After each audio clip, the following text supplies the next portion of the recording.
Hey guys, I'm going to share with you my long-wearing foundation routine and tips geared towards you oily girls, because I have really oily skin myself and I know it can be a challenge to go even just a couple hours without that foundation melting off, without some weird patchiness going on. You guys know what I'm talking about if you have really oily skin. So let's just get right into it. I'm going to go through kind of what I do, or just what I would want to do for a more special occasion, or if I just want to look really nice and polished that day. So first off, skincare. Exfoliation is so important, especially if you're going to be using mattifying products or just matte foundations. It will cling onto those dry spots and make you look cakey, and it just won't be pretty. What I like to do is use a microfiber cloth and I just gently rub away. Next would be skin prep. This could be like mattifying lotions or mattifying gels. Certain primers I think are okay. I actually like to use an SPF in place of a mattifying lotion. Some SPFs work really well. You know, I used to use my Shiseido one. Right now I'm using this one from Dr. Schultz and I'm really loving it.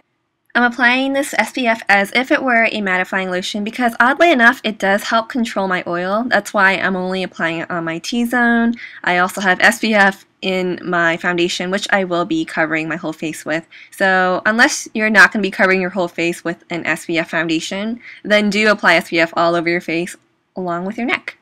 I've also been trying out this primer. You certainly don't have to pair the primer with a mattifying lotion. I'm just working the primer between my fingers and applying it to wherever I get oily once again. It also does help smooth out pores a little bit, so that's why I went ahead and used it.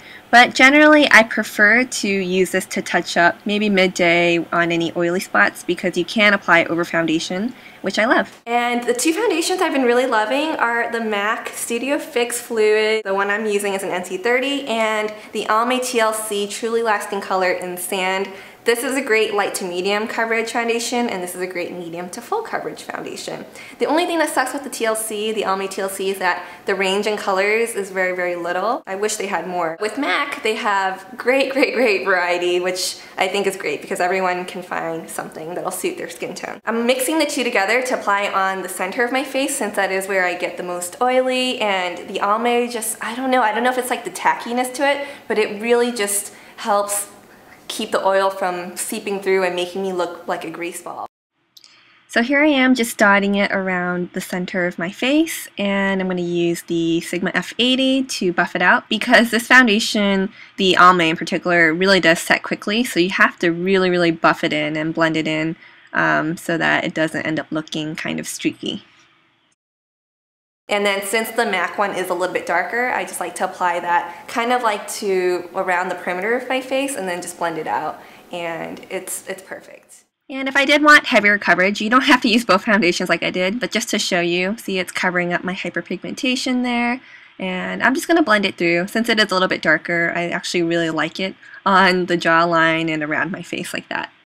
And some additional spot concealing. I have a big pimple right there, so we want to cover up any pimples or any hyperpigmentation that may still be peeking through, maybe some redness or darkness around certain areas like around the nose, and then of course under eyes. Mine aren't too bad, so I just put a little bit where it's dark right there. And then I also want to do some highlighting using concealer. And this is a great way to highlight if you don't want to use shimmer. If you're an oily person, you don't want to exaggerate your oiliness, definitely go with a concealer or a brightener like this and apply it underneath the eyes, bring it upwards. Also apply it on the center of the forehead. See how it just like brightens up the face and just gives a cleaner look. It looks like you're glowing. And I'm also going to highlight the bridge of my nose to make my nose look a little bit higher, and just brighten wherever it needs to be brightened. And then if I'm going to be applying some kind of cream blush like this one, I will apply it before I powder. And I love this because it kind of gives a soft, like natural flush, which is great if you're using a really matte foundation too, just to bring some life and dimension back to your face. But afterwards, I do of course want to set my face at least lightly. I could always set it again later in the day when I touch up, but at least lightly so things hold in place. And then some bronzer just to contour. And you don't have to go too dark with it, but as you can see, it really just brings more dimension and life back to the face as well. And of course, this is completely optional, as I did already highlight with my concealer earlier, but I really love the golden gleam that this highlight gives. So that wraps up my routine. I hope you guys got some tips from this or some product recommendations, and definitely try it out. Thank you so much for watching. I will see you guys in my next video. Bye! Oh, Sammy's here. You guys haven't seen Sammy in a while. Come here, come here. Come say hi. Come say hi. Come on. Don't be a grump. Oh my gosh. There he is. Say hi, Sammy.